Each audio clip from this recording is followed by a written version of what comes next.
Kwa majina naitwa Happy Brown Kanyeka, ni meneja TBS kanda ya Ziwa Mashariki hapa Mwanza.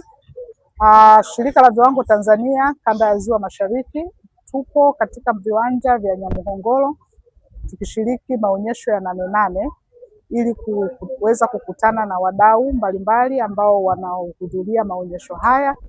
Lengo kubwa ni kufikisha elimu kwa wadau wetu, kwa sababu tunatambua kwenye maonyesho haya ya Nane Nane kuna bidhaa ambazo zinatokana na mazao ya kilimo, kuna bidhaa zinazotokana na mazao ya mifugo na vile mazao ya uvuvi.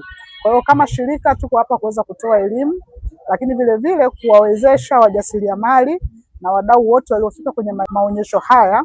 Tuko hapa pia kuendana na kauli mbiu ambayo iko ya mwaka huu inayosema tambua soko, ongeza tija, kutekeleza dira 2050.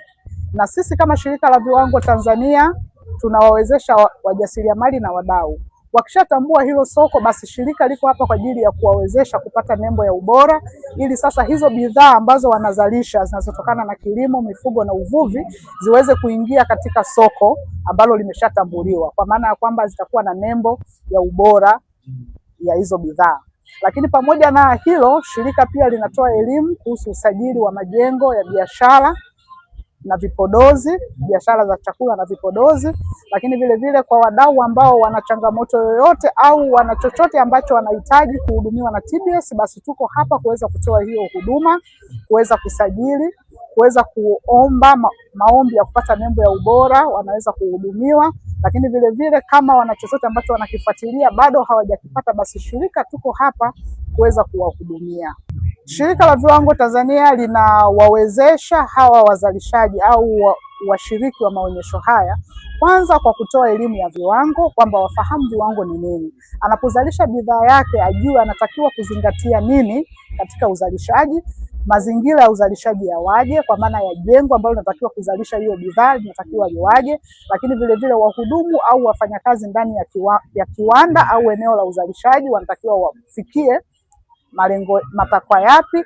Lakini vile ufungashaji wa hizo bidhaa, kwa sababu tunaona kwamba kuna changamoto pia katika kuweka taarifa kwenye kifungashio. Kwa hiyo tunapokuwa pale kuwafikia, tunawapa hizo elimu ya namna gani ya usindikaji na taarifa zipi muhimu zinatakiwa ziwe kwenye bidhaa husika. Kwa majina naitwa Marinyas Food Products. Kwa kweli leo nimefurahi, nimejisikia vizuri, nimefurahi sana kutembelewa na watu wa TBS. Wamenielekeza, wamenifundisha bidhaa ikiwa na TBS inauzika hata kwenye mataifa mbalimbali. Kwa hiyo na mimi najipanga, nafikiri baada ya Nane Nane bidhaa yangu sasa hii ya asali tamani iwe na TBS. Biashara yangu sio ya kihivyo sana. Kuna baadhi ya watu wanafika wanasema, jamani, mimi natamani ingekuwa na TBS tungefanya biashara. Kwa hiyo mwingine anaondoka anataka mpaka aone nembo ya TBS. Matarajio yangu ni kwamba baada ya kuweka hii TBS nafikiri nitauza sana. Nitapata wateja wataongezeka. Wajasiriamali wenzangu mimi nawaambia na wasi tu kwamba waweke hii nembo, wafuatilie, wawe na TBS kama mimi ambavyo nataka kuwa nayo, na wao nao wawe nayo. Evelyn Nko ni mjasiriamali msindikaji wa viungo vya pilau na unga wa lishe.